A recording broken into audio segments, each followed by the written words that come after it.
Indonesia Finance Minister Sri Mulyani and her Singaporean and Thai counterparts Lawrence Wong and Arham Termpitaya Paisith had a discussion regarding energy transition on Thursday. Their meeting was part of ASEAN Finance Ministers and Central Bank Governors meeting side events in Nusa Dua, Bali. In the discussions, Wong underlined the importance of showing more data, disclosing transparency, and bringing the same definition to help the energy transition. Singapore will do our part in all of these financing activities. As a financial center, we feel a role and a responsibility to do everything we can to catalyze more private financing for transition projects all over Southeast Asia. And we will continue to work with all our partners to help accelerate green financing and enable Southeast Asia and ASEAN to move to a net zero future.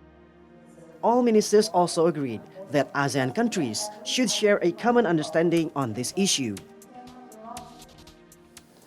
When we're talking about how to react, how is the policies really depend on the individual countries, whether we are quick enough to tackle these issues.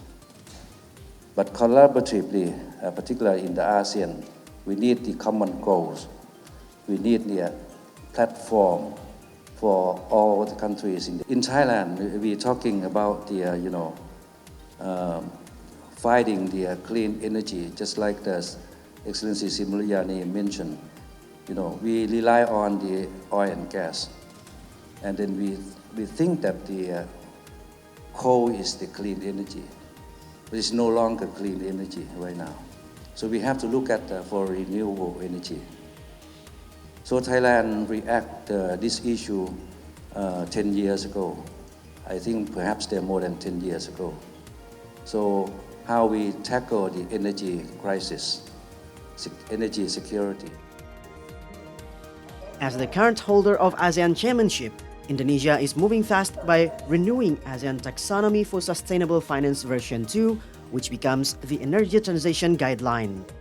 This is a guide for ASEAN countries and investors when developing renewable energy projects. Countries are being urged to reduce their dependency on coal as it dominates energy sector in the ASEAN region. The new version of the taxonomy even includes coal power plant retirement, encouraging investors to pay attention to these aspects for projects, as mentioned by Minister Sri Mulyani in the press conference after the discussion. And now we are working in a very more detail on the principle that can be accepted by all stakeholders within the ecosystem of financing climate change. And that is a very powerful one. I'm glad that Indonesia and ASEAN in this case making a real concrete progress. And my understanding that ASEAN Taxonomy version 2 may be the first in the world which recognize the financing for the energy transition.